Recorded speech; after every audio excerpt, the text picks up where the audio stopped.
getting back up to that first step. That isn't collapsed too far, but it's adequate to get back up. That's one small step for man, one giant leap for mankind. Maravilhoso, né, esse vídeo, que legal. Um pequeno passo para o homem, um grande passo para a humanidade, muito lindo. Olá, seres humanos desse universo sem fronteiras, aqui quem nos fala é Cláudia Medeiros, também conhecida como Cláudia Raios, do canal Mais Que Raios. E Mais Que Raios hoje está aqui para falar com vocês sobre a super teoria de conspiração a respeito do cinturão de radiação Van Allen. Nós conversamos sobre isso no programa do Ciência Sem Fim, com o Sérgio Sacani lá, né, na semana passada, na sexta-feira. Se você ainda não assistiu esse vídeo, eu vou deixar aqui um link para vocês poderem assistir. E nessa discussão a gente falou um pouquinho só sobre o cinturão de radiação Van Allen e sobre as pessoas acreditarem que o homem não foi à Lua porque não atravessou esse cinturão de radiação. Então hoje a minha proposta é trazer aqui para vocês toda a história, como ela aconteceu na época, explicando e mostrando para vocês fatos, relatos, artigos e documentação a respeito disso. Será que o homem foi para a Lua ou será que esse cinturão de radiação Van Allen foi uma barreira intransponível? Então, se você quer saber mais sobre isso, fique nesse vídeo até o final, dê o seu like, compartilha. Se não gostar, pode dar um dislike também, eu aceito. O que importa é a interação com vocês para poder entender se o que eu estou conseguindo passar está atingindo o público e se vocês estão entendendo o que eu estou falando, ok? Então, bora começar o vídeo. Vamos lá. Bom, então nossa história começa lá em 1958, quando James Van Allen e seus colegas mandam a primeira sonda, né, Explorer 1, para atravessar essa região acima da superfície da Terra, né, que já era uma suspeita de que existia alguma coisa ali, né, por conta dos estudos a respeito da radiação que precipitava, a respeito do campo magnético da Terra. Então, era uma questão mais de confirmar que existia mesmo uma região e o que será que acontecia nela. Então, quando eles lançaram essa sonda, foi possível, então, medir essas regiões de radiação, tá? Então, essas regiões são como nessa foto, a sonda atravessando duas regiões, sendo uma delas ali com uma densidade maior de partículas, que é mais próxima da Terra, que fica ali até abaixo de 2 raios terrestres, e uma outra que fica entre 3, e pode variar, chegando até a 6 raios terrestres, 6, 7 raios terrestres. Então, no dia que eles mediram, né, eles perceberam, então, essas duas regiões com uma concentração maior de partículas. Então, só para vocês entenderem um pouquinho de como é o cinturão, né, na verdade, então, a gente tem o campo magnético da Terra, e esse campo aprisiona algumas partículas que têm alta energia nessa região. Elas ficam desenvolvendo um movimento circular em torno desse campo, e também indo de um polo ao outro e em torno de toda a Terra. E elas formam uma espécie de donuts, né, como você pode ver nessa imagem, que seriam o que eles chamam de cinturão de radiação Van Allen. Eles têm duas regiões principais, a região mais interna e a região mais externa. Essa animação aí que vocês estão vendo, ela foi feita recentemente com os dados da Van Allen Probes, mas antigamente, lá em 1958, eles já tinham uma ideia de como funcionava o cinturão. Então era assim que eles viam o cinturão de radiação naquela época, né? Essas duas regiões aí que eles chamam de inner belts, que seria o cinturão mais interno, mais próximo da Terra, e essa região mais externa, que seria o outer belt, que é o cinturão mais externo. Como vocês podem observar, existe uma concentração maior de partículas nessa região aí, que seria tipo uma espécie de torus em torno da Terra. Então vocês podem ver que existe uma região de descobertura aí desse cinturão de radiação, que é bem próximo dos polos, né? Tanto do hemisfério norte quanto do hemisfério sul. Então vocês imaginam, eles estão em plena disputa ali pelo espaço e eles descobrem então que eles têm que atravessar um cinturão de radiação, ou seja, que quando eles tentarem colocar o homem no espaço, eles vão sofrer essa restrição, que é mesmo a exposição do homem e até da própria nave a esse ambiente aí, né? Cheio de radiação, que pode afetar a vida. E ainda era um trauma da guerra, como as pessoas sofreram efeitos, né, da radiação no corpo. Existia uma preocupação muito grande em não deixar os astronautas passarem por isso. E aí, então, vocês me perguntam, mas será que o homem foi à Lua? Como ele pode ter ido a Lua com todas essas restrições. E o cinturão, a NASA mentiu, ele não é uma barreira intransponível, não foi uma farsa tudo isso? Vamos dar uma analisada nos dados, porque é com isso que a gente conta, tá? Então, já era sabido, então, a existência desse cinturão com essa configuração do cinturão mais interno e do cinturão mais externo. Nós já sabíamos que existiam partículas. Essas partículas, elas tinham um comportamento que era alterado ao longo do tempo com relação a eventos do Sol. Então, esse cinturão mais externo, ele era bastante instável. Conforme a gente tinha um vento solar mais forte, a gente tinha alteração. E foi muito estudado, inclusive, lembrando então que a corrida espacial não era só uma coisa dos Estados Unidos, né? Então a Rússia também estava nessa briga, ela também queria atingir o espaço, né? Então ela também mandava sondas, o ponto de injeção das sondas dela era diferente do ponto de injeção das sondas Explorer. Então eles viam um cinturão de uma outra posição e mediam valores diferentes, enquanto que a Explorer media outros, porque ela estava passando por uma região mais próxima do Equador. Casando os dados, e foi colaborativo, né? Uma questionando a outra, uma tentando melhorar o sistema e mostrar que a outra estava errada ou que a dele estava mais certa, eles conseguiram, então, de verdade, construir o que seria o cinturão de radiação. Que ele tem uma intensidade maior na região mais próxima do equador magnético e tem uma baixa intensidade na região dos polos, chegando a níveis que são aceitáveis para trânsito de um ser humano. Quem estudava o cinturão de radiação tinha que comunicar quem estava fazendo os foguetes para o trânsito lunar. Então, para isso, eles avisaram, olha, se você for lançar um foguete hoje, nas condições que a gente tem hoje, você não vai poder lançar nada que ultrapasse 600 km, porque quando chega em 600 km, o nível de radiação é alto e pode comprometer os equipamentos, as pessoas, então não façam isso. A Rússia também sabia disso, então ela fez o primeiro lançamento do primeiro homem ao espaço, que é o Yuri Gagarin, mas até uma altitude de 324 km mais ou menos, que era uma altitude segura para esse voo dessa pessoa. Eles ainda não tinham como ultrapassar essa barreira de forma segura. Mas os estudos continuam, porque uma vez que é lançado esse desafio, não tem esse negócio de não consigo. Tem esse negócio de vamos ver o que a gente pode fazer. E foi isso que eles fizeram durante os próximos 10 anos, até que chegasse em 1969 e o homem fosse lançado à Lua. Então vamos discutir um pouquinho sobre o que eles fizeram. Tentando entender como e percebendo que essas variações do fluxo de radiação geravam precipitações na atmosfera, luminescências e etc., eles chegaram a propor, e se a gente lançasse uma bomba nuclear, na época já estavam sendo feitos experimentos de bombas nucleares na atmosfera para ver como que se comportavam as partículas, porque existia aquela intenção de, se eu derrubar um satélite deles na hora que eles estiverem, já que todo mundo estava começando a ir para o espaço, como que eu faço para bloquear os sinais de rádio?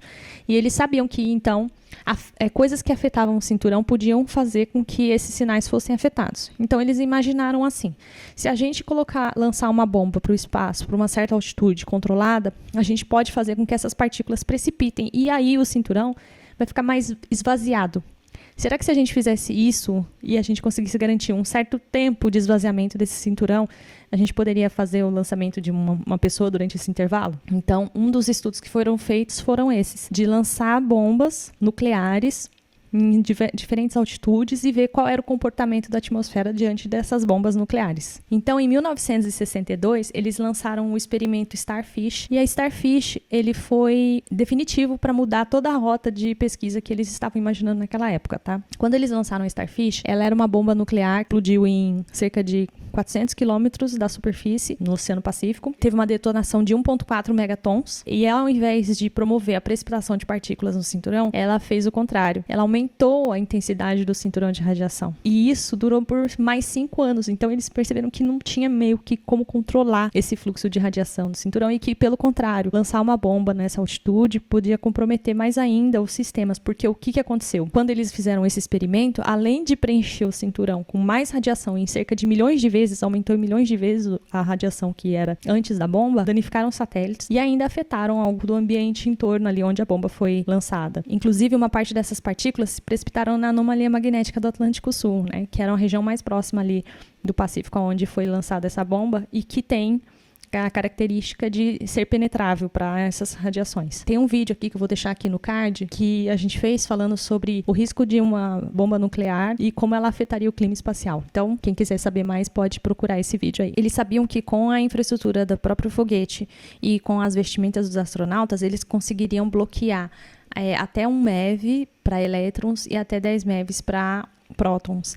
Então, se eles atravessassem rápido por regiões que possuíssem até esse nível de energia, seria possível fazer então a travessia do foguete com os astronautas em segurança. Para isso, eles elaboraram um plano mirabolante de trajetória translunar, arduamente monitorado com o lançamento de outras sondas anteriores à translunar que fez o pouso, que é a Apollo 11, para mapear então essas posições de injeção. Então, eles não iriam atravessar reto o cinturão, eles iam fazer revoluções e atravessando passo a passo as regiões onde tinha menor incidência de radiação, que não fosse um risco para os tripulantes. Então, as vestimentas devidamente preparadas, o foguete devidamente preparado, agora só precisava fazer então o ajuste de órbita. E eles então fizeram esse ajuste de órbita com 3 pontos principais de injeção, que faziam com que o foguete atravessasse essas regiões com menor incidência, e elas eram próximas ao polo magnético, que é a região onde a estrutura cinturão de radiação tem uma menor intensidade. Então, nessa foto aí que vocês estão vendo, vocês vão ver 3 pontos vermelhos, que são 3 pontos onde a gente tem uma mudança de injeção do foguete, para ele mudar de posição e ir para regiões mais seguras. Isso aconteceu tanto na ida quanto na volta, porque também era de interesse que os astronautas não sofressem com a radiação na volta, né? Não era só entrar da mesma forma, seria mais controlado. Então, vocês estão achando que eles já chegaram e já lançaram o astronauta no ferro e fogo? Não. Lembrando que entre 1958, que foi confirmada a existência do cinturão de radiação, e foi iniciado, então, o ano, né, da era espacial, onde começa todo mundo a ir para o espaço, até 1969, quando realmente o homem foi para o espaço. E durante todo esse tempo, é uma missão atrás da outra, ali estudando como que eles vão fazer para fazer o homem atravessar, inclusive mandando os equipamentos, e vendo qual era o comportamento dele diante dessa trajetória, diante desse... Então, essa foto que vocês estão vendo aí mostra a intensidade da radiação em diversas regiões, né, para prótons. Então, como vocês podem ver, assim, a trajetória esperada, ela iria colocar o astronauta na menor região de risco, na borda mesmo dos cinturões, que seriam nos limites do cinturão. Se você acha que acabou, você está muito enganado, porque ainda tem, então, quando o homem atravessar todo esse cinturão de radiação, ainda tem a incidência da radiação que vem do Sol. Já era sabido que é um ambiente hostil e que o homem precisaria de uma certa proteção, inclusive quando ele chegasse na Lua, porque a Lua não tem o mesmo campo magnético que a Terra, então ela não iria protegê-lo ao chegar lá. Então, para isso, eles fizeram um estudo de qual seria a posição da Lua quando a nave atingisse o espaço. Qual é o período do ciclo solar, para saber se é um período mais ativo, menos ativo. Então, procurou-se um período menos ativo. Com esse período menos ativo, você sabe que aumenta a incidência de raios cósmicos. Raios cósmicos também podem provocar efeitos em cadeia de radiação. Então, eles fizeram todo um estudo a respeito disso e fizeram a proteção para os equipamentos, tecnologias específicas de proteção para os equipamentos, e também qual seria a posição mais segura para o foguete estar, para a Lua estar dentro da própria magnetosfera da Terra, porque a Lua também atravessa essa magnetosfera da Terra em diferentes fases. Então, a órbita da Lua em torno da Terra vai fazer com que a Lua, uma hora esteja ali entre o Sol e a Terra, uma hora ela esteja na cauda, uma hora ela esteja nos flancos. Então, eles fizeram um propósito de lançar a Lua quando ela estivesse na cauda, ou uma região próxima ali, fazendo com que ela também estivesse dentro de uma certa proteção, que seria a própria magnetosfera da Terra. Então, visto tudo isso, eu devolvo essa pergunta para vocês. Vocês acham que o homem não tinha conhecimento e não estava preparado para ir para a Lua naquela época? Eles fizeram tudo o que foi possível para poder responder a todas as demandas que tinham de problemas na época. Óbvio que os equipamentos não eram tão modernos quanto são hoje. Então, eles responderam na altura dos problemas que eles tinham e foi um sucesso. Inclusive, eles fizeram um relatório final descrevendo passo a passo todos os problemas que eles tiveram e todas as soluções que eles deram para esses problemas. Esse relatório ele foi feito depois das missões Apollo, explicando o que eles encontraram. Por exemplo, na Apollo 12, eles passaram por um flare solar, mas o índice de radiação que os astronautas ficaram expostos não foi muito alto. Então, lá mostra, inclusive, o índice de radiação de cada missão total, que era preciso que ficasse abaixo de 50, que é uma unidade de medida de de quanto a dose de radiação afeta a saúde do homem. E eles fizeram todas essas avaliações e ficaram muito aquém de atingir qualquer risco para o homem. E que os astronautas, eles não tiveram níveis de radiação maior do que 0,18 rem, enquanto que o que seria um risco mesmo seria a partir de 50 rem. Então, foi extremamente bem sucedido a forma como eles lidaram com isso e como eles conseguiram transpor essa barreira que seria o problema da radiação do cinturão de Van Allen. Eu deixei aqui no link para vocês todos os passos e todas as etapas, todos os relatórios, uma boa parte do caminho para vocês encontrarem informações seguras. Aqui tem, inclusive, a descrição da trajetória que o homem fez para fazer esse trânsito lunar, que seria para atravessar essa borda do cinturão de radiação e depois, na hora de entrar novamente, inclusive com os valores para vocês fazerem, quem tiver interesse e quiser saber mais, entrar em propagadores de órbita e fazer a simulação, quem entende, gosta, ou procurar alguém que gosta, para poder tirar de vez essa dúvida da cabeça de vocês, tá? Aliás, eu acho que depois de ter feito toda essa pesquisa aqui para poder mostrar para vocês, eu mereço um like, né? Se eu não mereço um like, pelo menos inscreve no canal, vai pesquisar tudo isso aí, depois vem contestar aqui que eu aceito, ok? Tamo combinado? Mas eu acho que eu mereço um like, hein? Antes de seguir, eu quero pedir para vocês entrarem no canal, se inscrever, ativar o sininho. Eu não sou muito frequente de publicar, mas vou tentar me esforçar, tá ok? Então, seguindo em frente, eles não fizeram esse estudo só com relação ao cinturão de radiação. Eles também fizeram uma evolução enorme na detecção de raios cósmicos, nas vestimentas, materiais com proteção para radiação. Tudo isso foi uma evolução muito tecnológica a partir da exploração espacial. Esses dias eu estava vendo as pessoas comentando a respeito dessa exploração espacial e como que ela pode não ser como ela pode não ser a melhor forma do uso do dinheiro para resolver problemas no universo. A gente tem problemas próximos que são mais graves, como a fome, a falta de habitação para pessoas e etc. Mas a gente não consegue viver a vida focando em uma coisa só. Então, a gente divide os esforços de forma a encontrar soluções em áreas diferentes para resolver problemas que são problemas que a gente vai viver. Só que imagina se você, como um adulto, estiver pensando apenas no problema que está acontecendo nesse momento. Você tem um filho, seu filho está ali, ele quer aquilo naquele momento. E você sabe que a vida dele não é só aquele instante, a vida dele é um monte de outras coisas. Ela é um sol que pode explodir, ela é um efeito que pode vir a afetar toda a vida na Terra. Então, você precisa ter pessoas trabalhando em fontes diferentes, em frentes diferentes, e essas frentes vão trazer soluções para problemas. Então, a gente tem pessoas hoje que se esforçam para melhorar a condição de vida dos seres humanos, talvez a gente precise cobrar mais delas. Mas a gente também precisa de pessoas que estão fazendo outros níveis de exploração que têm trazido benefícios para a sociedade. E que também podem vir a ser proteções que a gente ainda não espera vivenciar no futuro, mas que pode salvar a vida inteira da humanidade. Ok? E será que o homem foi para a Lua? Yes! Sim, claro, com certeza, definitivamente, gente. E não foi uma vez só, não. Foi várias, né? Foi a Apollo 11, a 12, a 13, infelizmente, a gente teve um acidente. A 14, a 15, a 16, a 17, até que chegou um momento em que não tinha mais viabilidade um projeto de exploração lunar para o momento que os Estados Unidos estavam vivendo, né? Ele já tinha conquistado a Lua, ele já tinha dominado essa tecnologia, mas eles tinham outros problemas a enfrentar e este não tinha mais sentido naquele momento. Hoje, a gente tem um retorno a este momento de necessidade dessa exploração espacial. Então, vocês imaginam que hoje a gente tem um desafio, sim, que é ir para a Lua e começar a fazer uma exploração mesmo de minerais, de como seria se a gente precisasse desenvolver uma cultura em outro lugar. A Lua é um laboratório, acaba sendo, e a gente tem uma tecnologia mais desenvolvida. Algumas pessoas argumentam que mas se ele foi naquela vez com tanta facilidade, o que vocês viram que não foi nada fácil. Por que eles não continuam indo? Por que eles não vão agora?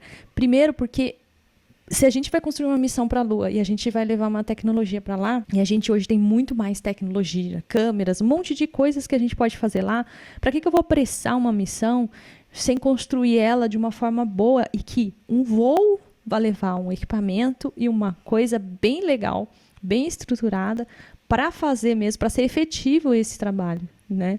A gente não fica lançando as coisas aleatórias assim. Não é tão simples fazer um lançamento com uma pessoa para a Lua Se você tem um objetivo, então a gente tem que construir isso com as tecnologias que a gente tem hoje, que são bem diferentes daquela época. O motivo é diferente, o foco é diferente. Então, a ideia é que isso vai sim ser mais elaborado. Mas, uma notícia boa para vocês é que a gente já tem tudo isso em vista, tá?